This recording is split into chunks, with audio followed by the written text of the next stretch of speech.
Well, welcome, Sue, to the podcast. I'm so excited to have you here today. Well, thank you for having me. I'm excited too. This is going to be awesome. I know we've got a chance to get to know each other from being at a mastermind retreat together last month. And I got to hear your story of how you were selling at wellness expos with custom art portraits and that transition to actually helping people more on like a spiritual and energetic path and really coaching and guiding people. And I thought this would be such an awesome interview to have you on the podcast to show people what else is possible. Like, yes, there's the art side, and there's also so much else that's possible with that too. So I'm Oh excited to yeah. have you here to talk about that. Well, thank you. Yeah. Yeah, I was doing expos and wellness expos and art shows and things like that for oh, let's see. I think I started doing those in almost 2000. Mm-hmm. Yeah, 2000.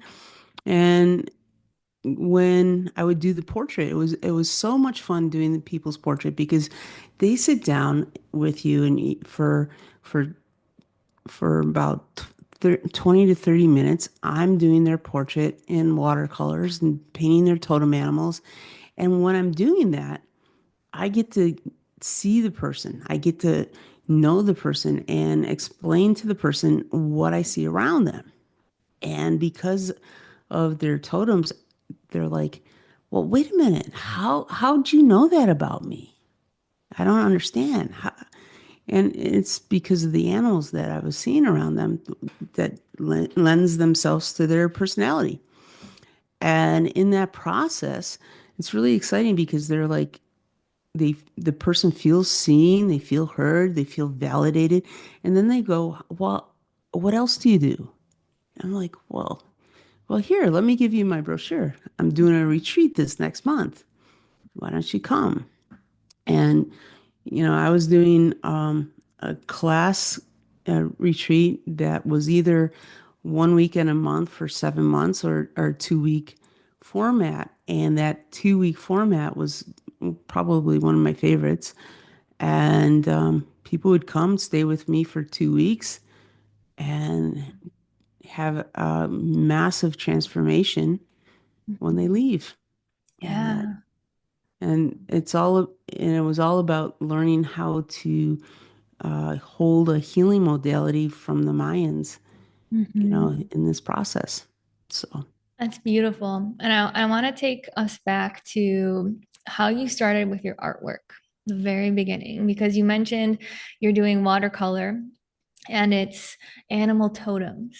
yeah. So let people know who maybe aren't familiar with that, what an animal totem is, how this custom artwork looks like, and also tell us how you got started with that, where like your expertise came from. Oh, well, that's a long story. Well, first of all, a totem is like a spirit guide. And so it's a spirit animal that hangs around people. And everybody has about 128 energy points to the bodies. So there's pretty much 128 totems that are working with you, one for each energy point. And it, it's, but there, when I paint, I'm only painting the seven, about seven of them. And there's other ones hidden within animals. And those are the main ones that you're working with in the moment. And what you're dealing with, what issues that you're facing and different things along those lines. So, um, and I've been seeing totems ever since I was a young child.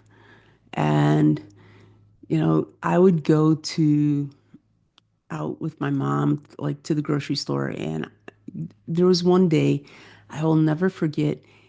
My mother was in the produce, and I'm like, "Mom, look, this woman, she's got a tiger." And she was this big, huge, beautiful black woman that had this tiger right next to her. And I was like, "Mom, look." And she's like, "Oh, look again, Sue."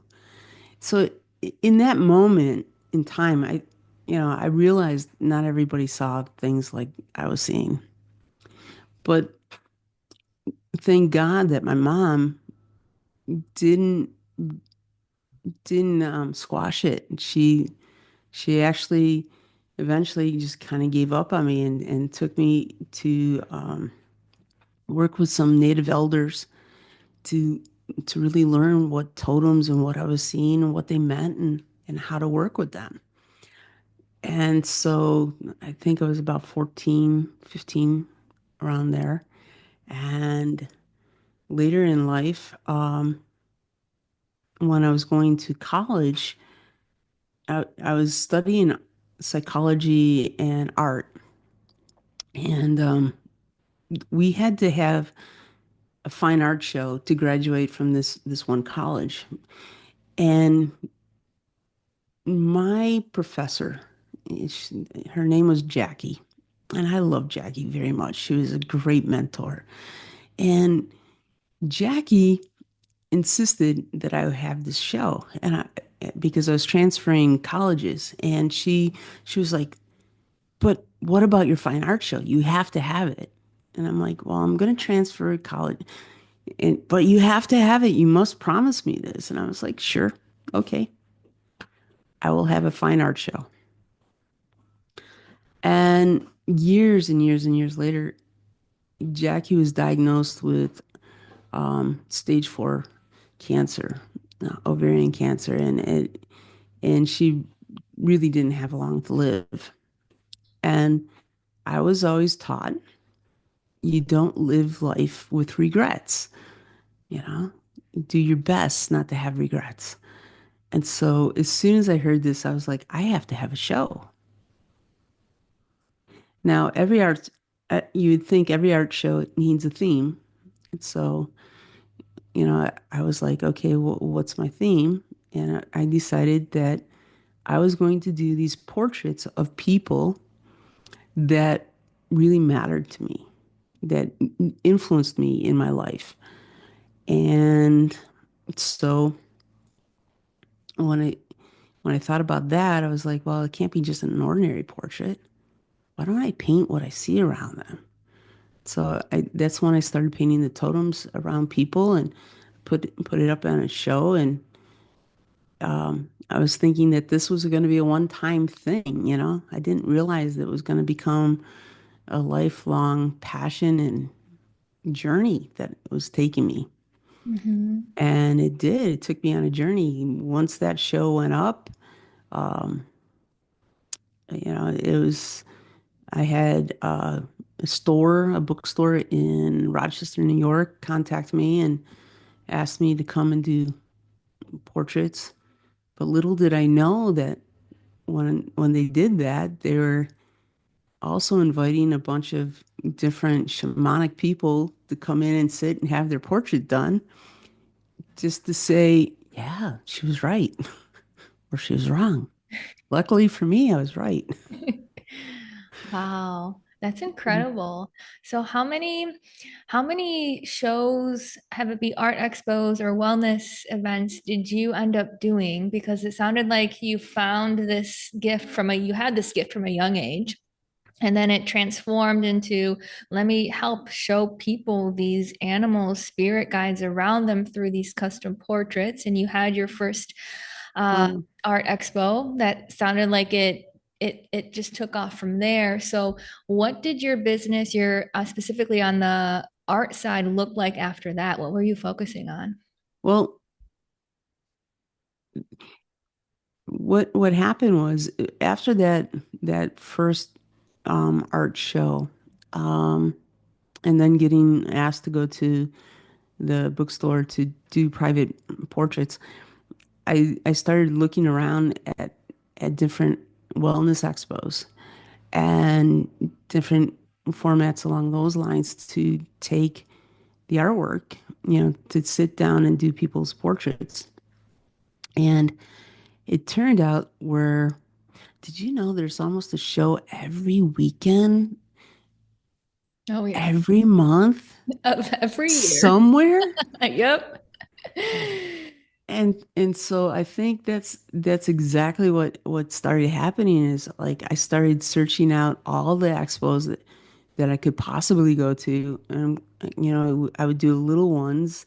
And then I'm like going, oh, wow, there's this body, mind, spirit thing. This is really huge. This is a big one. Oh my goodness. We'll try doing them. And oh, wow. Hey, they're not just in the United States. They're all over the world. I can travel. I can do all this stuff. So yeah, I did them in Germany. I did them in Australia and Malaysia and Austria and Wow. Switzerland, everywhere. Oh my goodness, I can do it anywhere. That's amazing. Take a watercolor tablet and paintbrush and stuff, and you can do anything. Hmm. And that, but and I expanded out. I was doing, like this bear behind me. I would sell prints of different art too, you know, and that, and then we made magnets and all this other stuff. And Mhm. but that's crazy Yeah. because then you have to carry it all to Oh, every yeah. show and set up and Hmm. oh my goodness. That adds a I'm, lot of work, doesn't it? So much work.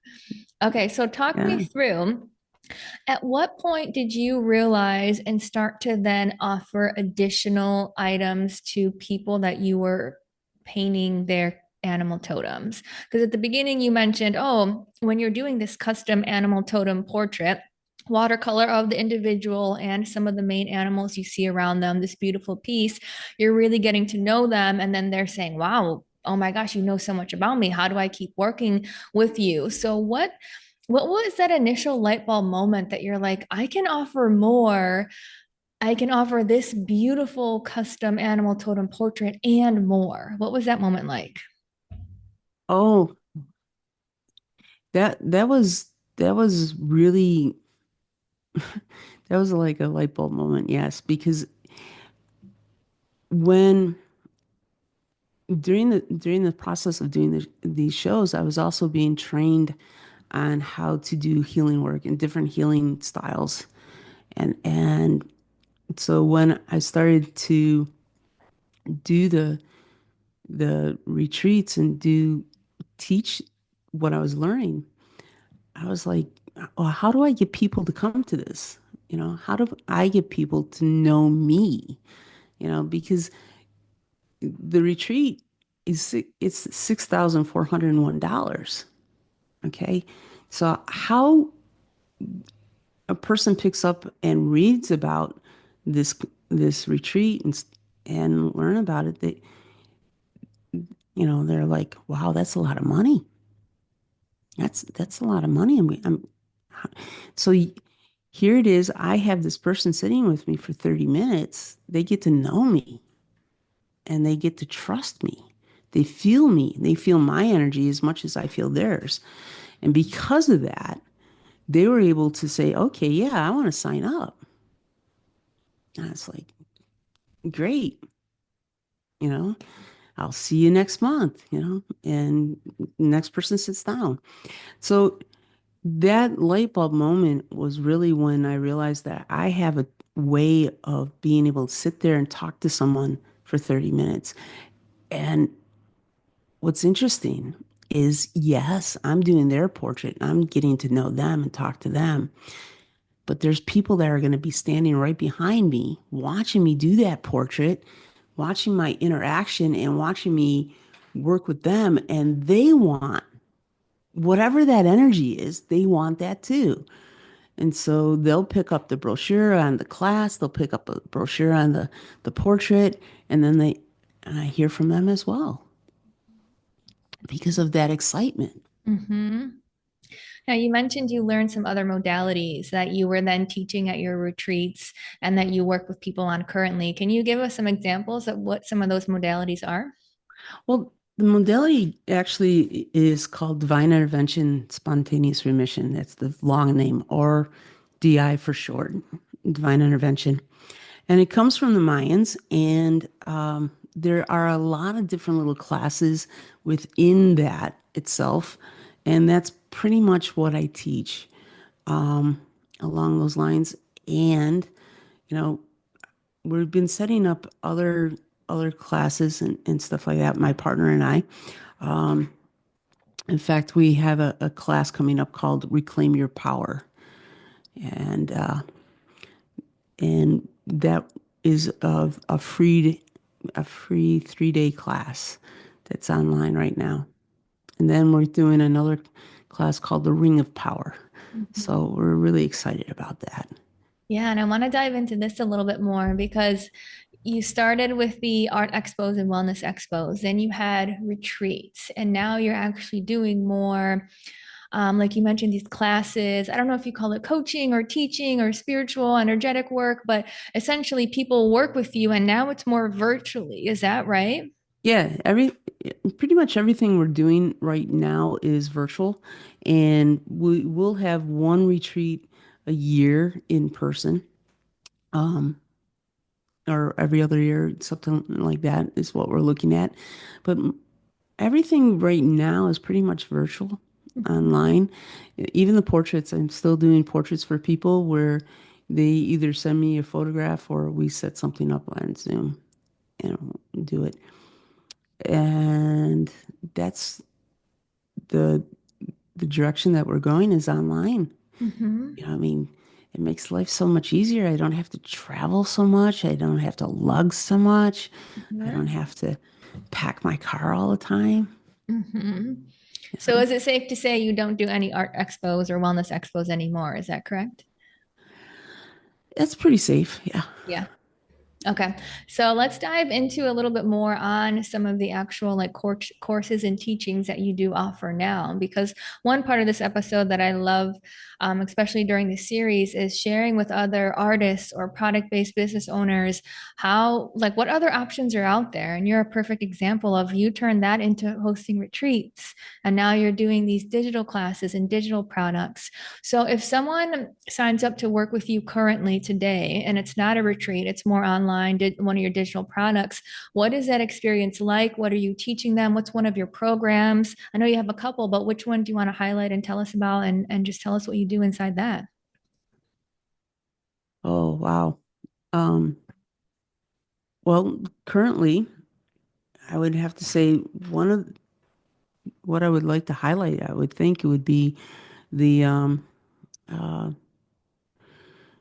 the Ring of Power. It's a 90-day container where we're working with people to help them really step into their own power of who they are and release a lot of those core beliefs that don't serve them anymore. And so it's every every Saturday or every Sunday, I believe, for for 90 days. And it's amazing. We've just ran one not too long ago. We just finished it up, and it was unbelievable. The transformations that we watched in people learning and stepping up and speaking up and really developing where they want to go and what they want to do. And it's amazing to me watching people really find themselves and truly begin to trust their own intuition and know that it's all within them. It's a remembering of who they are. Yeah. Beautiful. What was that transition like, or what was that light bulb moment for you to go from retreats to this digital program? Because that's another switch, right? Another switch. And um, what was that like? Or what led to that? Was it just, I want to impact more people, this can be done on a larger scale? Or what thought process led to let's do this through a digital program? Well, I think the digital program really came about because of COVID, you know. Okay. Yep. Um, during the time of COVID, people really had to scramble and try to change how they were doing things so much. And at that point in time, what happened for me was I created an evergreen class called the Totem Language Wheel, which we rebranded, named it. Manifest with Totems, where people can go online and go through at their own pace, learning about totems and how they can create a system with it so they can learn to manifest. So that we did that, and that was what started teaching stuff online. And we had set up a retreat called Hanafuda, and that's a magical class in itself. And like I said, it was during COVID, and when it hit, I was like, how do we keep this? How do we maintain this? And I was, well, I guess we're going to do it live online. And we just had people, some in person and some online because of the, you know, travel restrictions. And then it's like, what else can we do online? Where can we go from there? I mean, my goodness, the world is not that big anymore. We can do everything and reach out and get people from everywhere. It's pretty amazing to me when we're teaching a class or we're having a coaching container type of situation, and we have people from Australia to Germany to the States to Canada, Mexico, all in class at the same time. To me, it's just absolutely amazing. And how our tools have grown with us, like Zoom now, you can have it where people are speaking their own language and it's coming through the translation and you can read it in the captions. So even the language isn't that much of a barrier anymore. Yeah. It's so interesting to see too how you were traveling with your custom animal totem portraits around the world. And now Yeah. you're still impacting people around the world. It doesn't require travel, but you're probably impacting more people because it's easier to scale a digital product, right? Because, like you said, you don't need to pack anything, you don't need to get on a plane, you don't need to do all the things. It's you hosting this coaching container, this Zoom call, and people from all over are attending. I think that's just beautiful. Yeah, it's just amazing to me how creating it, going from the, what do you call it? The actual carrying things to a digital way of delivering yourself. It's just incredible because you don't have so much weight, so much, stuff to carry, and yet you can actually reach more, do more. And and I lost my train of thought. Sorry I about think that. it was a perfect end to that sentence. One thing I want to Mm. ask you is Sure. tell me more about like your mission and passion and purpose. Because you mentioned with Ring of Power, it's a remembering. It's like remembering who you are and how powerful you are and the intuition that we have. So tell me, as you have this digital coaching container and digital product, what's your like mission and passion and purpose behind it? Well, excuse me.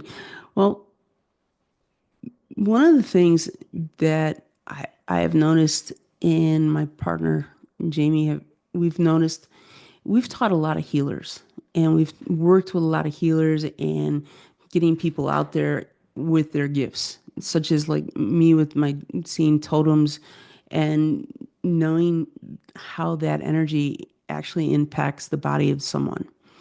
So when we're teaching people how to do the different healing modalities and work with that with their DNA, and then what we're seeing is them not getting out there. Teachers not, we're teaching teachers and they're not getting out there and teaching, or healers and they're not getting out there and really working in their practice. So what we decided we really want to do is help healers and people and teachers to really embody their power and get out there and do what they're supposed to do. We're here to serve. Let's get out there and do this. We need people in this world right now that hold a lot of light because there is a lot of stuff going on that just we need a lot of light out there. So, you know, what we're trying to do is, let me rephrase that. We're not trying. What we're doing is getting people to see themselves and really step into that role that they want and to get after it and do it. That's beautiful. Now, if you were to estimate, how many people have you worked with on the digital product side? How many people? Yeah, how many people have you impacted with your work? Thousands. Yeah, that's amazing. And it's really hard to put a number to it, but I would say thousands. Yeah, that's awesome. Well, I think that just shows opportunity and someone like you, and I think the people who listen who have a really big heart and want to impact people and help people. It's like how do we take that and help as many people as possible? Because that's really what it's about, right? Like serving others, exactly like what you said. And one of the things too is not to let age dictate also, because I was just talking to a 70-year-old lady yesterday, and she's like, "Oh, I don't know how to work my phone, let alone a computer." It's like, well, you can learn and you can get out there and do it. You can do this stuff yourself. You know, I'm 63 and I'm thinking to myself, wow, you know, I have really changed and shifted with the times going with it. There's nothing that can stop us. And how did you create that resiliency? Because I know there's people who have imposter syndrome. And I think about you, how your story, you went from the wellness expos to offering retreats. And there can be a lot of imposter syndrome of like, who am I going to fill this out? Who am I to host this retreat? And then switching to digital products, there can be a lot of imposter syndrome there. So as you pivoted and added more tools to your business toolkit and as you impacted more people, did you ever struggle with that? And how did you overcome it if yes? I think at one point in time, I think everybody will have a little bit of imposter syndrome. You know, who am I to coach someone? Who am I to say, this or that? And then there's this point that you have to come into center. You have to come into center of yourself and really, do you know yourself? Do you know who you are? Do you know where you want to go? And do you know what you truly believe? If you know these things, these are the things that you go out there with. And this is what you're giving. This is what you're doing. This is what you're showing.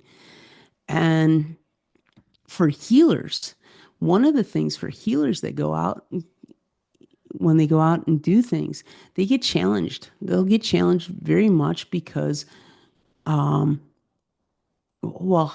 how do you know? Where did you learn? Where did you go to school? You don't have a doctorate, you know? And those are the things that are challenged. But if you believe so strongly in what you do and who you are, you won't waver. It's really allowing yourself to have the courage that's already within you to come out. Yeah, Yeah. that's really it.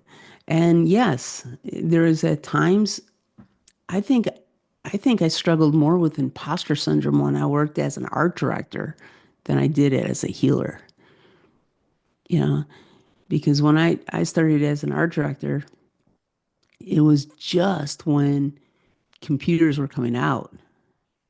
I was in art school when the first computers were coming out. They weren't even in color. You had this little Mac thing or Apple, whatever it was, and it was for type more so than anything. And I would go in and I'd work. See, I can't even talk about it. My throat closes up on it. Um, I'd go into the class and I'd stare at the screen for 5 minutes and I'd have a horrible headache. And I'm like, no. So I would, when I got out of art school and got into working in the advertising, it was like, oh my goodness, I have to learn this computer stuff. I have to really learn this stuff, how to design on a computer. Oh my God, I'm an old fashioned. I like to do it by hand, sketch it out, work at it, and then put it into the computer. All right. I'm still that way a little bit, but that's my imposter syndrome was doing that more so than being the healer. The healer is myself, who I am. And I think when any person truly embraces who they are, really embrace who you are, then imposter is not an issue. Mhm. So, how did you specifically in the art director and advertising space overcome it at that point in time? Because I think that's super relevant to anyone now learning a new skill. I mean, especially this conversation, there's a lot of product-based handmade business owners, artists, etc., who now might be like, "Ooh, I have a special source of, I have special knowledge or expertise or something that I've learned that I want to share with other people too." However, oh my gosh, that's a whole other world, whole other skill set, whole other like side of the business. So I think it's relatable to what you Yeah, felt back then. So what helped you at that sure. moment in time? Well, I think what really helped me is the more I learned, the more I studied, the more I started learning how to use Adobe and all the programs at the time.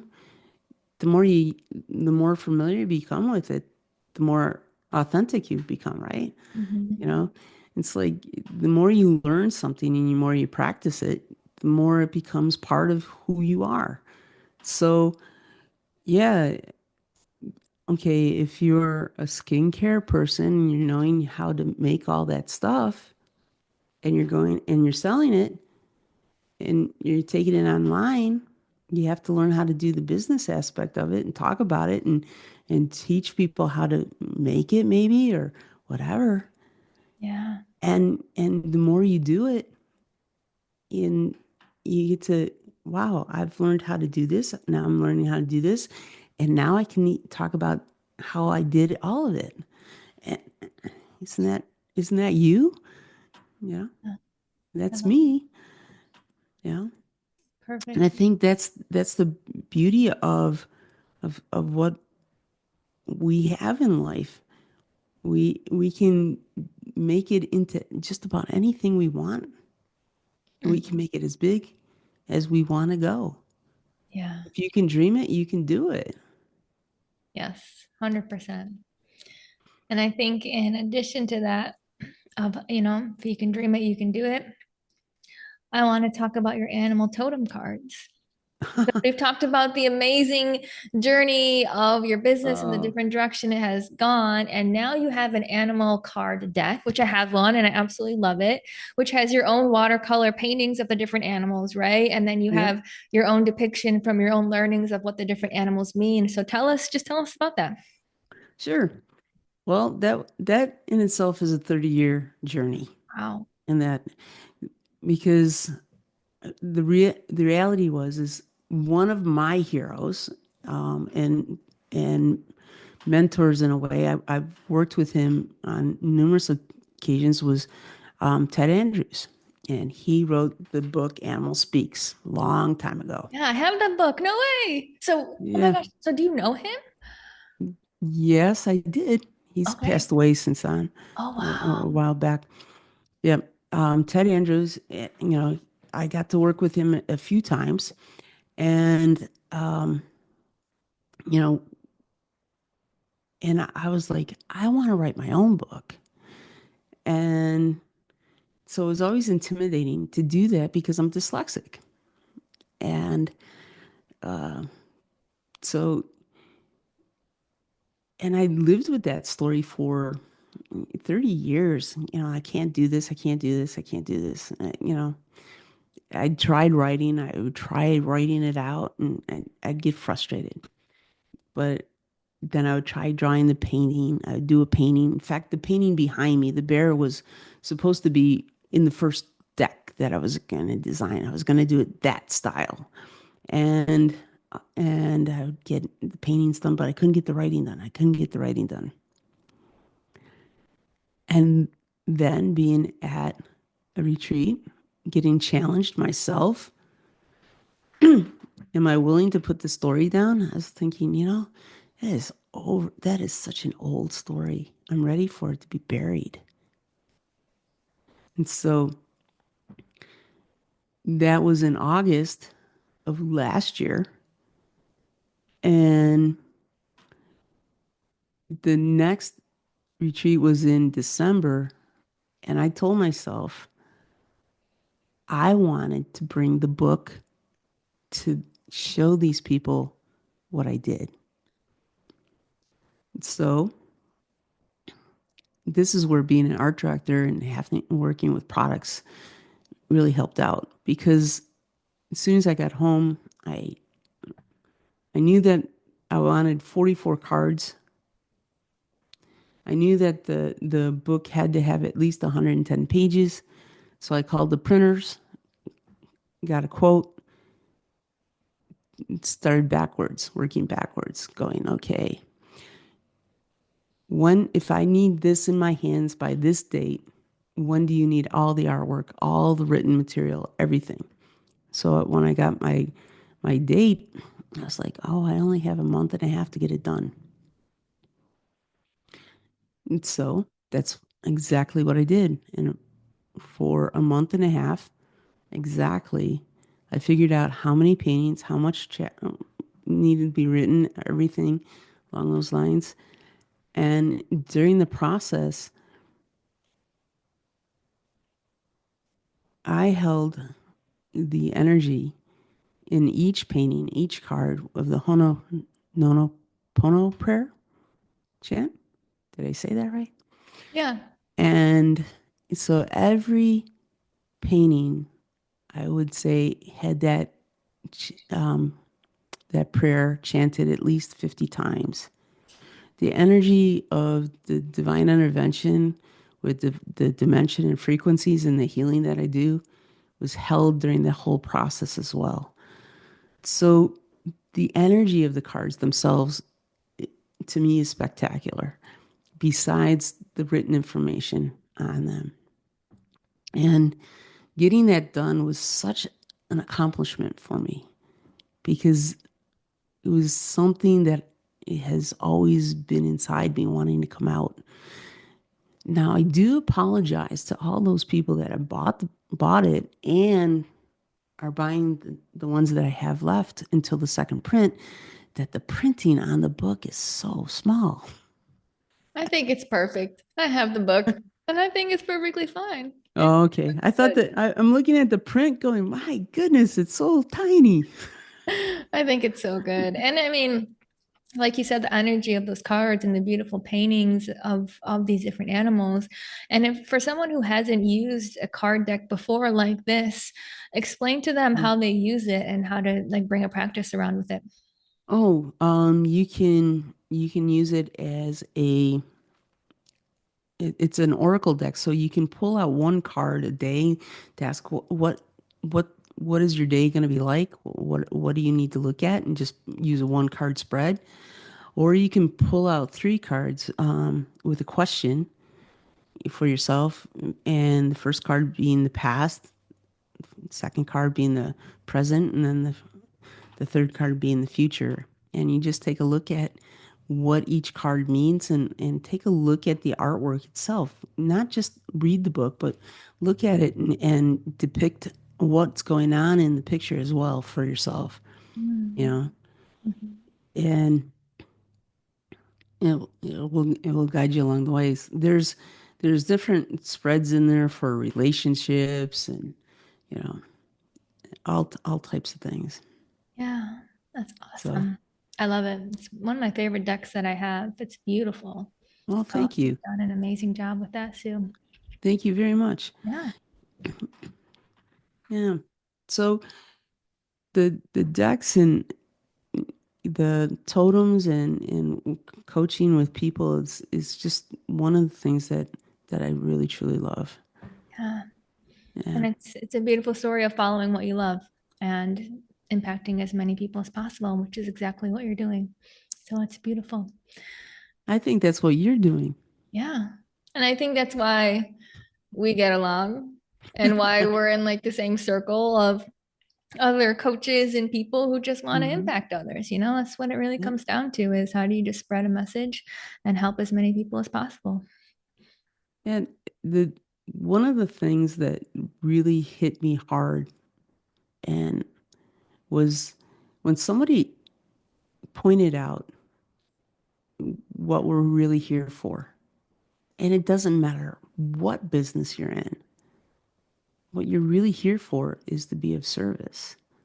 And once you learn that, really embrace that, I'm here to be of service, then you can start out and do anything, I think. Mm-hmm. 100% agree. Well, thank you, Sue. It's been so great having you. Can you share with everyone where they can find out more about your Oracle deck, your amazing programs you offer, if they want a custom animal totem portrait, all the things? Sure. Absolutely. You can go to spiritanimal.guide and there's a lot of information there. You can find me on Facebook, Sioux Storm, and you can actually even go to stormshineacademy.com. Beautiful. And if anybody's interested, you can contact me for a freebie. Being a, we'll send you a guided meditation to help you find your own power totem. So Ooh. And how can they reach out to you? Via Facebook or Instagram, or how do you want them to get uh, there? they can reach out Facebook, Cool. or they can email me at sue at um, stormshine.com. Beautiful. Just make sure you spell Sue correctly. Which is how, tell us verbally. Sioux. There we go. I love it. I'll make sure to link all that in the show notes so people can find you, contact you, get a hold of you, and see all the awesome, amazing work that you're doing. So thank you again, Sue, for being here. I really appreciate it. Thank you for having me.